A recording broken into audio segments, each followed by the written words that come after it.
పట్టుకోండి పట్టుకోండి అంటే ఎలా అవుతుంది సార్? కనీసం అతని ఫోటో కూడా లేదు. అతను ఎలా ఉంటాడో ఎవరికీ తెలీదు సార్. సార్, కానీ మీరు అనుకున్నంత త్వరగా అవ్వదు. Right sir.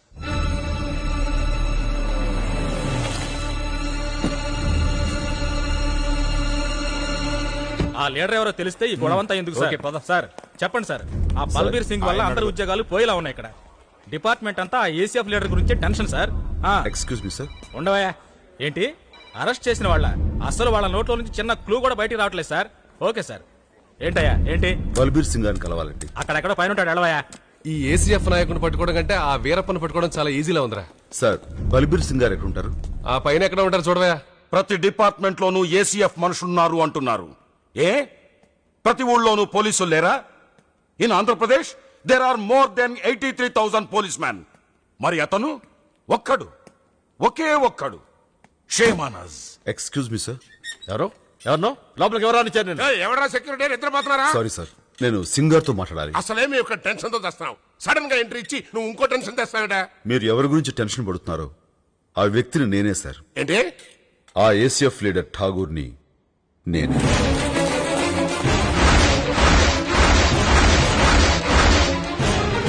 నువ్వు లీడర్ అంటే మేము నమ్మాలి. ప్రూఫ్ ఏంటయ్యా? నో, ఇదంతా ఫాల్స్ సార్. ఇమేజ్ పెంచుకునేందుకు పేపర్లో ఫోటోలు వేయించుకునే చీప్ ట్రిక్ సార్ ఇది. నేను క్యాసెట్లో విన్నాను. వాయిస్ ఇతనిదే. ఆ వాయిస్ లోని గాంభీర్యం, ఆ కళ్ళల్లోని తేజస్సు, ఆ confidence. Yes, you are the leader. Welcome sir. Thank you sir. Please sir. అయ్యే పర్లేదు సార్. Please sit down. కుర్చీపై बैठिए ప్లీజ్. Thank you. అమ్మయ్యా, ఇప్పుడు మన పరువు నిలబడింది. పెద్ద క్రిమినల్ ని మనం అడ్డేశాం. నో, మనం ఇతన్ని పట్టుకోలేదు. తనకు తానుగా లొంగిపోయారు. He's not a criminal. He's a creator.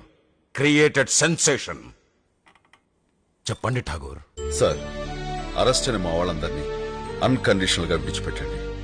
వాళ్ళ మీద ఉన్న కేసులన్నీ విత్డ్రా చేసి వాళ్ళ ఉద్యోగాలు వాళ్ళకి ఇప్పించండి. ఈ ఆపరేషన్ కి సంబంధించినంత వరకు పూర్తి బాధ్యుడిని నేను. నన్ను అరెస్ట్ చేసి ప్రాసిక్యూట్ చేయండి.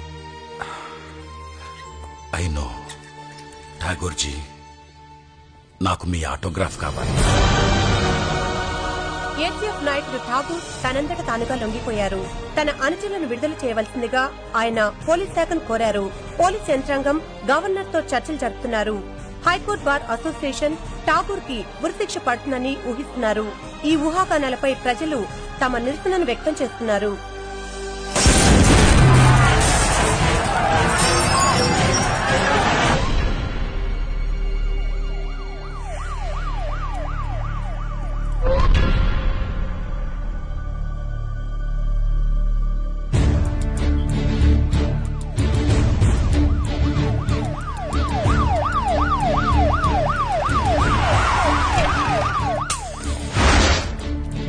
సార్, సీఎం గారు వచ్చారు.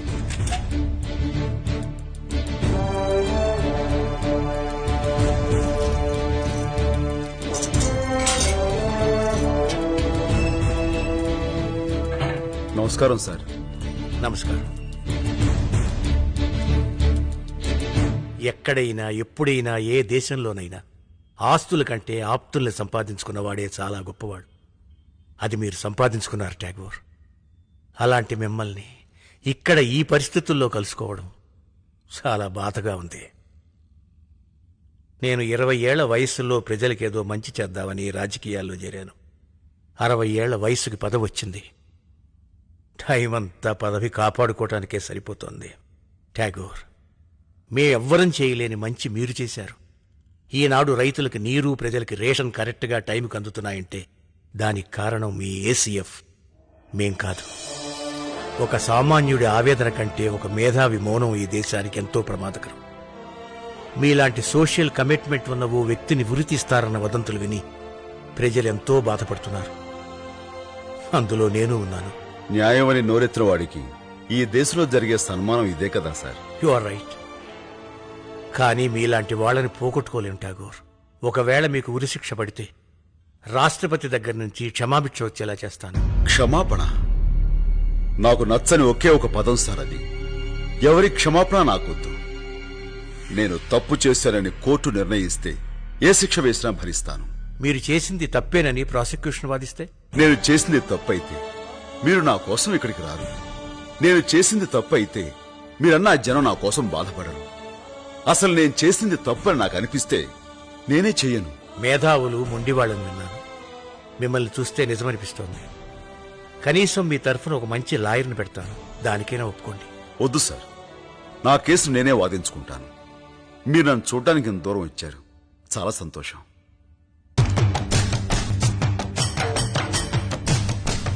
ఏంటి సార్ ఇది? ఒక్క వ్యక్తి గురించి ఇంతమంది ప్రజలా? ఇంతవరకు దాదాపు నాయకులందరూ పార్టీల్లో పుట్టారు. ఇతనొక్కడే ప్రజల్లోంచి పుట్టాడు. నిజమైన నాయకుడయ్యా ఇతను.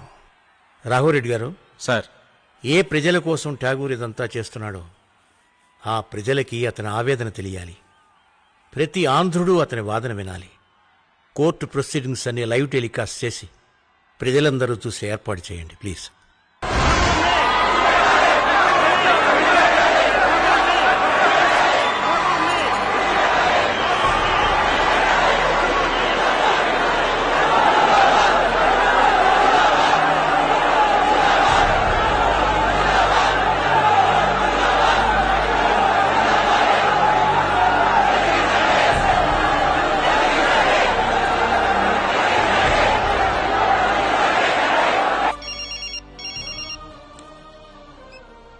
హలో సార్, నేను కోర్టు నుంచి మాట్లాడుతున్నాను. లైవ్ టెలికాస్ట్ చూస్తున్నాను. ఫోన్ పెట్టే.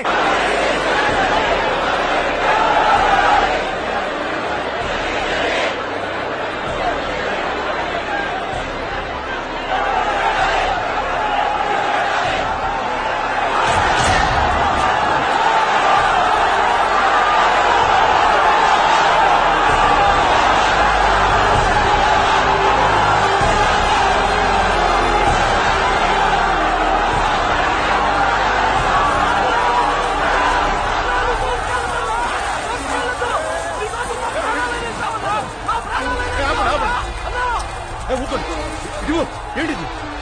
నువ్వు వెలిగించే అగ్గిని ప్రాణాలు తీస్తుంది. ఇదే అగ్గిని గుండెలో వెలిగించుకో, 100 మందికి వెలుగునిస్తుంది. నా కోసం ఇలాంటి అఘాత్యాలు చేయి.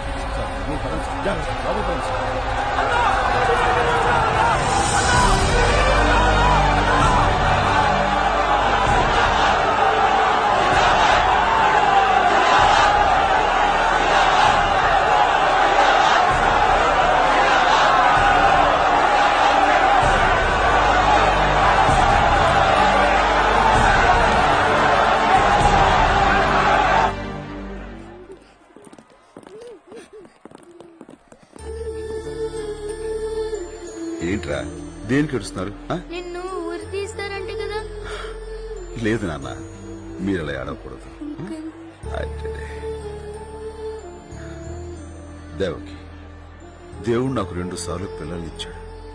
ఒకసారి వాళ్ళని నాకు దూరం చేశాడు, ఇప్పుడు నన్ను వీళ్ళకి దూరం చేస్తున్నాడు. అలా అనకండి, మీకేం కాదు. ఒకవేళ నాకు ఏదైనా జరిగితే వీళ్ళని బరువు అనుకోకు, బాధ్యత అనుకో.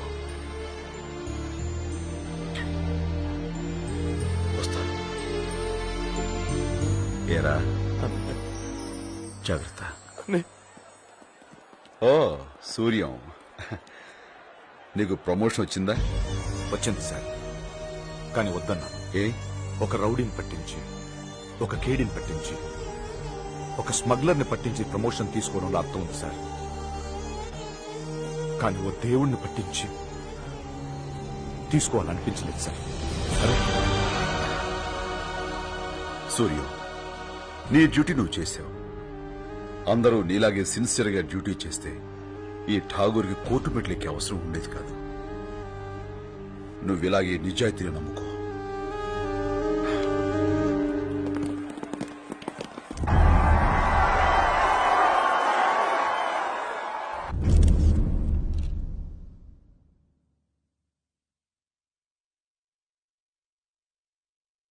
ఈ భగవద్గీత మీద ప్రమాణం చేసి చెప్పండి. గీతలో శ్రీకృష్ణుడు ఏం చెప్పాడో అదే నేను చేస్తున్నాను.